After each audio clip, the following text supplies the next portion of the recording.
अस्सलाम वालेकुम। Ninth class हमने चैप्टर नंबर 8 स्टार्ट किया हुआ है और आज हमारा लेक्चर नंबर 2 जिसके अंदर हम डिस्कस करेंगे induce magnetism and temporary and permanent magnet.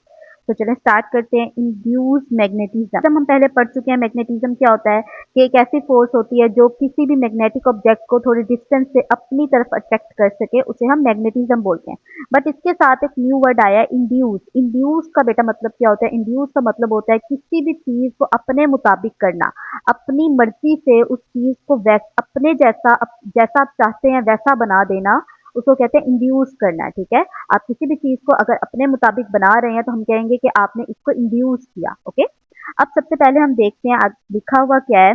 Magnetic material such as iron steel can be made as magnet. अब कोई भी मैग्नेटिक मटीरियल है, मैग्नेटिक मटीरियल वो वाला मटीरियल होता है जो कि मैग्नेट की तरफ खींचता है, मैग्नेट की तरफ अट्रैक्ट होता है।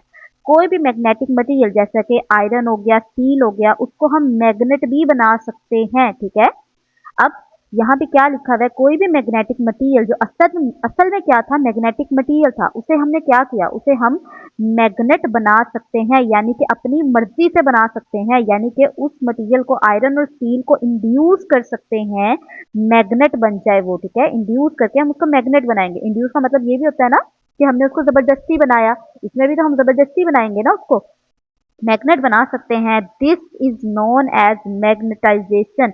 इस प्रोसेस को आप क्या कहते हैं? मैग्नेटाइजेशन कहते हैं, जिसमें आप किसी भी चीज को जबरदस्ती या अपनी मर्जी से मैग्नेट बना रहे हैं, उसको आप कहेंगे magnetization. In other words we can say that, हम दूसरे अल्फाज में कह सकते हैं magnetism has induced in it.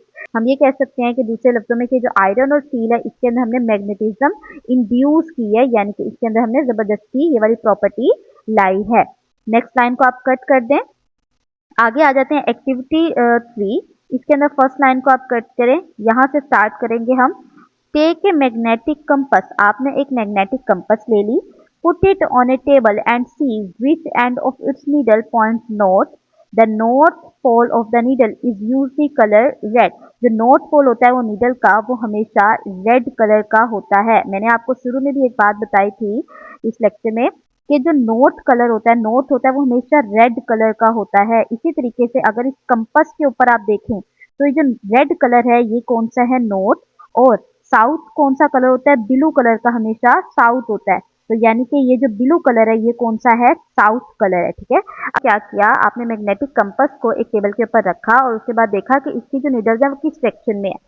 अब जो नॉर्थ पोल है वो हमेशा आपको बता रहे हैं कि वो कौन सा होता है? रेड कलर का होता है।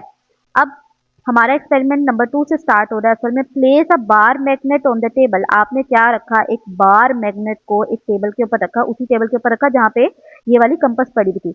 Bring the compass near to its north pole. ये जो आपका नॉर्थ पोल है इसके पास आपने इस कंपस को ले आना है। ठीक है, अब यहाँ पर जब आप कंपस को ले आएंगे उसके बाद आपने ये देखना है कि इस कंपस की कौन सी वाली सुई नॉर्थ पोल की तरफ है, कौन सी वाली उससे फार अवे है। अब थोड़ी देर पहले मैंने बताया ये जो ब्लू कलर है वो कौन सा होता है? साउथ। और जो रेड कलर है वो कौन सा होता है? नॉर्थ होता है। ठीक है, अब आपको ये बात सिंपली पता चल जाएगी जब भी आप नॉर्थ पोल के पास कंपस को लेकर आएंगे तो नॉर्थ पोल के पास कौन सी वाली पोजीशन आएगी? साउथ वाली, क्योंकि नॉर्थ और साउथ आपस में एक दूसरे को अट्रैक्ट करेंगे। नॉर्थ कभी भी रेड वाली सुई अपने पास नहीं लेके आएगा, क्योंकि नॉर्थ और नॉर्थ आपस में पास नहीं आते। ठीक है, तो ये नॉर्थ हमेशा कोशिश करेगा कि ये जो ब्लू वाली सुई है यानी कि साउथ वाली सुई है वो हमेशा इसके पास आए। ठीक है, यहाँ पर एक लाइन लिख लीजिए, इसके आगे ये कटिंग कर दीजिए इन विच डायरेक्शन, यानी कि इन्होंने क्वेश्चन पूछा है, हम इसका आंसर खुद लिख लेते हैं। North pole of the needle stay. अब क्या बता रहे हैं यहाँ पर कि जो north pole of the needle, ये जो नॉर्थ पोल है नीडल की, ये क्या करेगी? North pole of the needle stay in opposite direction to the north pole of the magnet. ये जो नॉर्थ पोल है नीडल की, कंपस की जो नॉर्थ पोल है वो हमेशा बार मैग्नेट के ऑपोजिट होगी, पास नहीं होगी, ऑपोजिट होगी। ठीक है, ये लाइन आप लिखेंगे। नेक्स्ट आ जाते हैं आगे। Put put the compass near to the south pole of the bar magnet. अब आपने क्या करना है, इस साउथ पोल के पास आपने जो है कंपस को रख देना है। अब जब हम इधर रखेंगे तो क्या होगा? अब आपको ये बात पता होनी चाहिए कि यहाँ पर साउथ पोल है तो साउथ पोल के पास हमेशा कौन सा पोल आएगा? नॉर्थ पोल आएगा। क्यों? क्योंकि साउथ और नॉर्थ आपस में अट्रैक्ट करते हैं। ठीक है। और दूसरी तरफ कौन सा पोल चला जाएगा, यहाँ पर साउथ पोल चला जाएगा। क्यों? क्योंकि साउथ जो है अपने जैसे को, लाइक चार्जेस को, लाइक पोल्स को आपस में रिपेल करता है और वो उसको दूर भगाता है, ठीक है। साउथ और साउथ दूर हो जाएंगे और साउथ और नॉर्थ पास हो जाएंगे। अब ये वाली लाइन जो है इसको कटिंग कर दीजिए। इसके आगे हम इसके बारे में लिखते हैं। यहाँ पे क्या लिखेंगे आप, north pole of the needle stay towards S pole of the bar magnet. अब ये क्या कह रहे हैं, जो नॉर्थ पोल है वो हमेशा, नॉर्थ पोल जो नीडल की है वो हमेशा किसके पास रहेगी, south pole of the bar magnet के पास रहेगी। नाउ प्लेस, अब क्या करेंगे, now place an iron nail having its head in contact with any pole of the bar magnet. अब यहाँ पर क्या कह रहे हैं वो, कि आपने एक आयरन नेल ली और किसी भी पोल के पास उसको रख देना है। जैसे कि यहाँ पे साउथ पोल है, आपने यहाँ पर आयरन नेल रख दी। आयरन नेल असल में आपकी बुक में कुछ इस तरीके से बनी हुई होगी, ठीक है। इस तरीके से आपने इसको रख देना है। अब यहाँ पर आप क्या देखेंगे कि आपने आयरन नेल बीच में रखी और उसके बाद आपने यहाँ पर रख दिया, थोड़ी सी दूर आपने रख दिया आयरन नेल के साथ ही कंपास अपना रख दिया। अब आप ये देखेंगे कि कंपास जो है वो कौन सी सुई इसके पास करे। अब यहाँ पे साउथ पोल है, आप देखेंगे कि यहाँ पर ये रेड कलर यानी कि नॉर्थ पोल इसके पास होगा, ठीक है। अब आपको ये बात पता हो कि यहाँ पर हुआ क्या है। अब यहाँ पर नॉर्थ पोल आ गया है दूसरी तरफ और यहाँ पर है साउथ पोल। अब हुआ क्या, ये जो नेल है आपका, इस नेल के अंदर अब आयरन के अंदर, आयरन एक फेरोमैग्नेटिक मटेरियल होता है जिसके अंदर डोमेन्स होती हैं। आगे हम इस चीज को डिस्कस करेंगे, थोड़ा सा बता रही हूँ।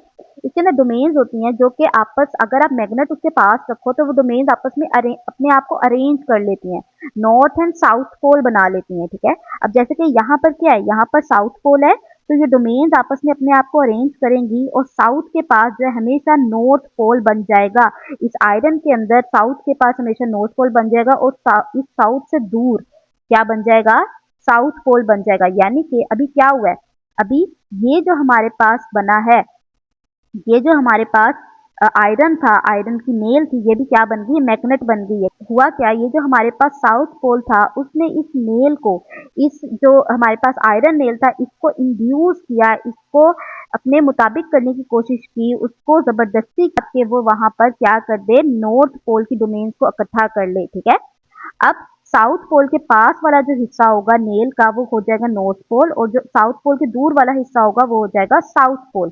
अब देखें यहाँ पर है साउथ पोल, ठीक है, नेल की इस तरफ साउथ पोल है। अब यहाँ कंपास में कौन सा पोल है, नॉर्थ पोल, ठीक है। यानी कि साउथ नॉर्थ के पास है। इसको दोबारा क्लियर करके बना लेते हैं। यहाँ पर ये हमारे पास नेल है, ठीक है। अब यहाँ पर कौन सा पोल है, साउथ पोल, तो यहाँ पर कौन सा आएगा, नॉर्थ पोल, और नॉर्थ, और यहाँ पर क्या आएगा, साउथ पोल, क्योंकि साउथ से दूसरी तरफ साउथ पोल होगा। अब कंपास में कौन सा पोल आएगा, अब यहाँ पे देखें साउथ पोल है तो साउथ के पास कौन सा पोल आएगा, नॉर्थ पोल ही तो आएगा। यहाँ पे कौन सा पोल आ गया, नॉर्थ पोल, और साउथ के दूर की तरफ कौन सा पोल आएगा, साउथ पोल, ठीक है। जहां पे साउथ पोल है वहां पे हमेशा इंड्यूस करवाता है वो अपना ऑपोजिट पोल, ठीक है। जैसे कि यहाँ पे साउथ पोल था, इसने इंड्यूस करवाया नेल के अंदर साउथ नॉर्थ पोल, हमने खुद इंड्यूस करवाया है, ठीक है। अब होगा क्या, अब यहाँ पर अगर हम इस बार मैग्नेट को हटा दें, जब हम बार मैग्नेट हटा देंगे तो यहाँ पे जो नॉर्थ पोल बना था वो भी वैनिश हो जाएगा, खत्म हो जाएगा। क्यों? क्योंकि ये नॉर्थ पोल असल में बन किसकी वजह से रहा था, ये नॉर्थ पोल असल में बना था इस साउथ पोल की वजह से। जब हम इस साउथ पोल को ही दूर कर देंगे, जब इस साउथ पोल को ही दूर ले जाएंगे तो हमारा ये नॉर्थ पोल भी खत्म हो जाएगा, ठीक है। यानी कि ये टेम्परेरी बन रहा होता है। अब रीड करते हैं, put the compass near the pointed end of the iron nail. अब आयरन नेल के पास आपने क्या किया, कंपास रख दी। Observe the direction in which N pole of the needle settle. आपने देखना है कि कंपास का एन पोल किस तरफ है। यहाँ पर आप इन लाइन्स को कट कर दीजिए, ठीक है। यहां से करेंगे the south pole of the true magnet. अब ये जो साउथ पोल है ट्रू मैग्नेट का, इंड्यूस करवा रहा है N pole in the near end of the piece of iron. ये जो हमारे पास बार मैग्नेट था इसका साउथ पोल असल में इस नेल के पास वाले एंड पर कौन सा पॉइंट इंड्यूस करवा रहा था, नॉर्थ पोल, क्योंकि साउथ को हमेशा नॉर्थ ही पसंद आएगा, ठीक है, नॉर्थ के पास ही उसने जाना है। तो इसका मतलब है वो इस नेल के पास कौन सा वाला पोल बना रहा है, north pole. While the far end of the iron piece, जबकि जो दूर वाला पार्ट होगा उसके ऊपर कौन सा पोल आ जाएगा, साउथ पोल आ जाएगा। बिकम एस पोल, ठीक है, एस पोल बन जाएगा। इट शुड बी नोटेड, ये बात नोट की जाए कि that the induced magnetism vanish मतलब खत्म हो जाती है as the true magnet is remove. जैसे ही आप ये ट्रू मैग्नेट को खत्म दूर ले जाएं, तो जब ये दूर चला जाएगा तो इसको बनाने की वजह भी खत्म हो जाएगी, क्योंकि इसको बनाने की वजह क्या थी, इसको बनाया किसने था, इसको बनाने की वजह या इसको बनाया था इस एस पोल ने, इस बार मैग्नेट के एस पोल ने इसको बनाया था। जब यही दूर चला जाएगा तो ये एस पोल भी नहीं बनेगा, और जैसे ये दूर चला जाएगा तो ये जो आयरन था जो मैग्नेट बन गया था, अब ये मैग्नेट कैसे बन गया देखें। अब कोई भी चीज जिसके पास नॉर्थ और साउथ पोल है वो मैग्नेट ही तो होता है। जब मैं इसको यहाँ पे एक्सपेरिमेंट कर रहे थे तो ये मैग्नेट बन गया था जब तक बार मैग्नेट इसके पास रहा। जब मैं इस बार मैग्नेट को दूर ले गई तो ये एन पोल गायब हो गया। जब ये एन पोल गायब हो गया तो जाहिर है ये एस पोल भी गायब हो जाएगा। जब ये एस पोल और एन पोल गायब हो जाएंगे तो जो आयरन नेल था वो एक आयरन नेल ही बन के रह जाएगा, वो मैग्नेटिज्म उसके अंदर खत्म हो जाएंगी। ठीक है, तो इस एक्सपेरिमेंट में हमने असल में क्या किया, ये जो हमारे पास आयरन नेल था ये जो हमारे पास आयरन नेल था इसको हमने जबरदस्ती इसके अंदर मैग्नेटिज्म इंड्यूस करवाई। Magnetism mean north pole and south pole हमने इसके अंदर इंड्यूस करवाया था। नेक्स्ट टॉपिक है आपका temporary and permanent magnet. Temporary का मतलब होता है वो वाली चीज जो ज्यादा देर तक ना रहे, ठीक है, और परमानेंट का मतलब होता है जो ज्यादा लंबे अरसे तक रह सके, उसको हम परमानेंट बोलते हैं। सबसे पहला आपके पास आ रहा है temporary magnet. Temporary magnet definition या शॉर्ट में आ जाता है। अब temporary magnets are the magnet that work in the presence of magnetic field, जो कि मैग्नेटिक फील्ड हो परमानेंट मैग्नेट की, तब ही वो मैग्नेट बने। जैसे कि पीछे हमने एक्सपेरिमेंट में किया कि जो बार मैग्नेट था जब तक वो बार मैग्नेट रहा तब तक वो जो आयरन नेल थी वो मैग्नेट बनी रही। यहाँ पे नॉर्थ पोल आ गया, उसका साउथ पोल आ गया। जब मैंने इसको दूर कर दिया, उसकी मैग्नेटिक फील्ड ये एस जो है इसकी मैग्नेटिक फील्ड इसकी ताकत खत्म हो गई, तो यानी कि जो आयरन बना था मैग्नेट वो एक टेम्परेरी मैग्नेट था। जब तक बार मैग्नेट रहा वो मैग्नेट रहा, और जब तक बार मैग्नेट दूर किया तो वो दोबारा से नॉर्मल हो गया। इसका मतलब कि वो वाले मैग्नेट जो कि कब वर्क करें इन the presence of magnetic field के अंदर अपना काम करें परमानेंट मैग्नेट के, वो क्या होते हैं, टेम्परेरी मैग्नेट होते हैं। Once the magnetic field vanish, जैसे ही मैग्नेटिक फील्ड वेनिश कर दे, मैग्नेटिक फील्ड असल में वो ताकत होती है मैग्नेट की, ठीक है, जैसे ही मैग्नेटिक फील्ड वेनिश हो जाएगी they lose their magnetic property, वो अपनी मैग्नेटिक प्रॉपर्टी को भी खत्म कर दें, वो उसकी मैग्नेटिक प्रॉपर्टी भी खत्म हो जाए। यहाँ तक आप करेंगे, ये आगे वाली दो लाइन्स को कट कर दें। आगे देखें, usually the soft iron is use to make temporary magnet, वो वाला आयरन जो सॉफ्ट आयरन होता है उसको टेम्परेरी मैग्नेट बनाने के लिए यूज किया जाता है। और आगे ये लाइंस आप कट कर दें। Electromagnets are also good example of temporary magnets. Electromagnets वो वाले मैग्नेट्स होते हैं जो कि इलेक्ट्रिसिटी से बनाए जाते हैं, इसको आगे हम डिस्कस करेंगे। इलेक्ट्रोमैग्नेट्स जो है वो टेम्परेरी मैग्नेट्स की अच्छी एग्जाम्पल है। एंड नेक्स्ट लाइन को भी आप कटिंग कर दें। नेक्स्ट आ जाए परमानेंट मैग्नेट की तरफ। Permanent magnet, define permanent magnet या what is mean by permanent magnet, आपको शॉर्ट क्वेश्चन आ सकता है। Permanent magnet retain their magnetic property forever. ये जो परमानेंट मैग्नेट होते हैं ये हमेशा अपनी मैग्नेटिक प्रॉपर्टी को बरकरार रखते हैं, यानी कि हमेशा ये मैग्नेट ही रहते हैं। ऐसा नहीं है कि किसी के इन्फ्लुएंस की वजह से या किसी ने इंड्यूस करवाया तो वो मैग्नेट बन गए, और जैसे कि आपने पीछे मैग्नेट को हटाया तो वो मैग्नेटिक प्रॉपर्टी अपनी लूज कर दे, ऐसा नहीं होता। ये मैग्नेट है तो हम ये हमेशा मैग्नेट ही रहेंगे। These are either found in nature or artificially made replacing objects made up of steel and some special alloy in a strong magnetic field or a sufficient time. अब ये जो है ये दो तरीके से पाए जाते हैं, या तो ये नेचुरली पाए जाते हैं और या तो ये आर्टिफिशियली भी बना सकते हैं। आर्टिफिशियली हम इसको किस तरीके से बना सकते हैं, स्टील और सम स्पेशल अलॉयज को, अलॉयज जो होते हैं मिक्सचर होता है मेटल का, इनको अगर हम स्ट्रॉन्ग मैग्नेटिक फील्ड के अंदर रखें थोड़े से टाइम के लिए, एक स्पेसिफिक टाइम के लिए अगर हम इसको स्टील या डिफरेंट अलॉयज को रखें मैग्नेटिक फील्ड के अंदर, यानी कि मैग्नेटिक फील्ड मतलब कि कोई मैग्नेट है उसके इन्फ्लुएंस में उसके पास इसको रखें, तो ये जो चीजें हैं स्टील वगैरह ये परमानेंट मैग्नेट भी बन सकती हैं। There are many type of permanent magnetic material. बहुत सारे ऐसे मटेरियल्स हैं जिसको आप परमानेंट मैग्नेटिक मटेरियल के तौर पे यूज कर सकते हैं। फॉर एग्जांपल कोबाल्ट, निको एंड फेराइट, ये एग्जांपल्स हैं परमानेंट मैग्नेटिक मटेरियल की। अब बात आ जाती है आपने इसको करना कहाँ से कहाँ तक है, इसको भी एक दफा देख लेते हैं। अगर आपको डेफिनेशन आ जाती है टेम्परेरी मैग्नेट की तो आप करेंगे कहाँ से कहाँ तक, पहले आप यहाँ तक लिख लीजिएगा इसको। नेक्स्ट आप यहाँ से ये वाली लाइन लिखेंगे, ये वाली लाइन आप नहीं लिखेंगे, ठीक है, और उसके बाद ये एक एग्जाम्पल लिख लेंगे, ये लाइन आप नहीं लिखेंगे, ठीक है। टेम्परेरी मैग्नेट पे आप इतना लिखेंगे। अगर आ जाता है परमानेंट मैग्नेट तो आप ये पूरा पैराग्राफ। एक्टिविटी नंबर 4 के अंदर आपने परमानेंट मैग्नेट और टेम्परेरी मैग्नेट के दरमियान में डिफरेंस बताया गया है। यहाँ से हम करेंगे, ये ऊपर वाली लाइंस आप नहीं करेंगे, ठीक है। यहाँ से करेंगे, clamp the bar magnet horizontally on the strand. Number 2, touch the head of the iron nails to an other end of the magnet.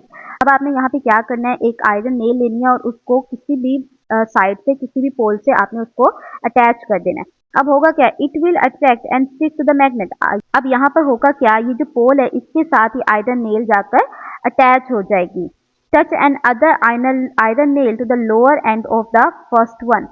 यहाँ पे ये लाइन आप कट कर दे। अब आपने क्या करना है, ये जो आपने आयरन नेल लटकाई, इसके बाद आप एक और आयरन नेल इसके एंड से, ये जो एंड है उसका, उसके पास आपने दोबारा से एक और आयरन नेल लटका देनी है।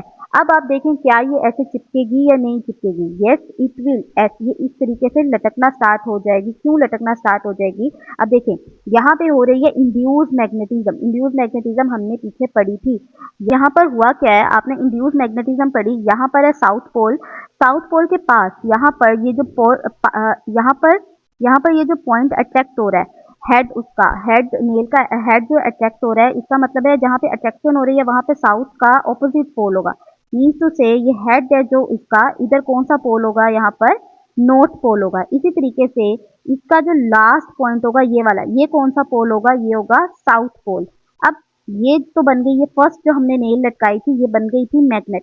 जब हम दूसरी नेल यहाँ पर लटकाएंगे तो इसके साथ क्या होगा, ये भी अट्रैक्ट हो जाएगी। क्यों, क्योंकि यहाँ पर इसका ये वाला पॉइंट क्या था, साउथ पोल, और ये वाला जो पॉइंट है, जो हमारी सेकंड वाली नेल है, सेकंड वाली नेल का जो हेड है, अब यहाँ पर क्या होगा, यहाँ पर दोबारा से इंड्यूस होगा कौन सा, एन पोल इंड्यूस होगा। क्यों, क्योंकि जो एस पोल था इसने इंड्यूस करवा दिया नीचे एन पोल। अब इस एन पोल की वजह से यहाँ पर कौन सा पोल इंड्यूस हो जाएगा, एस पोल इंड्यूस हो जाएगा। इसी तरीके से जब हम अगली अगली वाली लगाएंगे, ये वाली, तो यहाँ पर क्या होगा, इस एस पोल की वजह से इसका हेड, ऊपर वाला हेड कौन सा बन जाएगा, एन पोल का बन जाएगा, और लोअर पार्ट बन जाएगा एस पोल का। फिर हम अगर अगली अगली नेल लगाते हैं यहाँ पर, तो अगली नेल के साथ क्या होगा, इस एस की वजह से इस अगली नेल का हेड बन जाएगा एन पोल, और ये वाली पोल का बन जाए, और ये वाली लोअर पार्ट बन जाएगा एस पोल। इस तरीके से हर नेल जो है नॉर्थ साउथ अटेन करती जाएगी, इंड्यूस करती जाएगी, और वो मैग्नेट बनती जाएगी। Yes it will, because the upper nail has become a magnet itself. जो अपर नेल बनी थी वो इटसेल्फ मैग्नेट बन जाएगी। इसी तरीके से go on hanging iron nail one by one to make a chain until no more nail stay attach to the chain. यहाँ पर जो है, अब यहाँ पर हमने देखा कि जैसे जैसे आप अटैच करते जा रहे थे, सारी सारी नेल्स जो है एस और नॉर्थ पोल बनती जा रही थी, और इसी वजह से आगे आगे नेल्स जो है अटैच होती जा रही थी। अब दूसरी तरफ आप क्या करेंगे, यहाँ पर दूसरी तरफ try to hang steel nail. अब यहाँ पर आपने स्टील की नेल्स, पहले आपने आयरन नेल्स लगाई थी, अब आपने स्टील की नेल्स लटकाना स्टार्ट कर दी at the other end of the bar magnet to form a similar chain. यहाँ पर भी आपने दोबारा से क्या किया, स्टील की जो है, यहाँ पर आपने स्टील की नेल्स जो है लटकाना स्टार्ट कर दी। अब यहाँ पर है नॉर्थ पोल, तो इस फर्स्ट जो नेल है इसका जो हेड होगा वो क्या बन जाएगा, साउथ पोल, और फर्स्ट नेल का टेल क्या बन जाएगी, नॉर्थ पोल। ठीक है, ये हमारे पास मैग्नेट बन गई। अब आगे क्या होगा, अब दोबारा से मैं दूसरी वाली लगवाती हूँ। यहाँ पर जो दूसरी वाली मैं नेल लटकाई, इसका हेड क्या बन जाएगा, इसका हेड ऊपर वाले नॉर्थ की वजह से इसका हेड बन जाएगा साउथ पोल, और इसकी टेल क्या बन जाएगी, नॉर्थ पोल। तो हम तीसरी नेल लगाते हैं, यहाँ पर तीसरी नेल का हेड क्या बन जाएगा, ऊपर क्या था, नॉर्थ पोल, और अब यहाँ पर क्या बन जाएगा, साउथ पोल। यानी कि जो ऊपर वाले का हमें देखना होता है कौन सा पोल है, उसी का ऑपोजिट नीचे बन रहा होता है। इसी तरीके से ये वाली भी नेल्स जो है आपस में अट्रैक्ट होता स्टार्ट हो जाएंगे। Remove the chain of the iron nail by pulling the top most nail. अब आप क्या करें, अब उन्होंने कहा है कि आपने क्या करना है, ये जो ऊपर वाली नेल थी इसको रिमूव कर दें। ये वाली ऊपर वाली नेल को आप रिमूव कर दें। ये स्टील था और ये आयरन था। अब आपको ये बात पता होनी चाहिए कि जो टेम्परेरी मैग्नेट है, जैसे ही मैग्नेटिक फील्ड उनसे दूर करोगे वो बिखर जाती है, उनकी मैग्नेटिक फील्ड जो है वो टूट जाती है, खत्म हो जाती है। अब यहाँ पर नॉर्थ पोल था और यहाँ पे साउथ पोल था। इसी साउथ पोल की वजह से तो आगे आगे जो है इंड्यूस हो रही थी मैग्नेटिज्म। अब यहाँ पर आपसे क्वेश्चन पूछे हैं, डज द चेन कोलैप्स, क्या ये सारी की सारी चेन टूट गई थी या नहीं टूटी थी, आपने ये बताना है। इसी तरीके से आपसे पूछ रहे हैं remove the chain of steel nail in the same way does it collapse. अब आपने ये वाली जो है इसका भी आपने ऊपर वाली जो नेल है उसको रिमूव करें और बताएं क्या ये रिमूव हुई, क्या ये टूटी या नहीं टूटी सारी की सारी चेन, यानी कि हमने एक नेल रखी, दूसरी नेल थी, तीसरी नेल थी, क्या ये अलग अलग हुई या नहीं हुई, हमने ये बताना है। आपने ऑब्जर्व क्या किया, ऑब्जर्व दैट यहाँ से करेंगे the chain of iron nail immediately, the chain of iron nail immediately collapse. तो ये जो चेन थी आयरन नेल वाली ये वाली वो अचानक से सारी की सारी कोलैप्स कर गई, टूट गई। बट द स्टील नेल, जबकि ये जो स्टील की नेल थी remain attach to each other, ये जो स्टील की नेल थी ये वाली वो अटैच रहेगी एक दूसरे के साथ फॉर सम टाइम, कुछ टाइम के लिए। This show that the magnetism induced in the iron nail is temporary. ये बात हमें क्या बता रही है कि जो आयरन के अंदर मैग्नेट्स बने थे, नॉर्थ एंड साउथ पोल यहाँ पे बन रहे थे, वो टेम्परेरी थे। क्यों? क्योंकि अगर आप ऊपर वाली चीज मैग्नेटिज्म को हटा दें तो ये टेम्परेरी मैग्नेट होता क्या है, जो फौरन से कोलैप्स कर जाए, फौरन से अपनी मैग्नेटिज्म अपनी प्रॉपर्टी को छोड़ दे। तो इस आयरन नेल ने भी क्या किया था, फौरन से टेम्परेरी मैग्नेट था जिसकी वजह से ये फौरन से कोलैप्स हो गया, सारी नेल्स जो है अलग अलग बिखर गई। लेकिन while that in steel nail is permanent, जबकि जो स्टील नेल्स ये कुछ टाइम तक परमानेंट थी और इन्होंने अपने साथ और ये बिल्कुल ऐसे ही जुड़ी रही थी। तो इससे हमें पता चला कि जो स्टील है वो परमानेंट मैग्नेट बनाने के लिए यूज हो सकता है, बट जो आयरन नेल है वो परमानेंट मैग्नेट बनाने के लिए यूज नहीं हो सकता। आयरन नेल्स में टेम्परेरी मैग्नेट्स हैं, जबकि जो परमानेंट जो स्टील नेल्स हैं वो एक परमानेंट मैग्नेट्स हैं।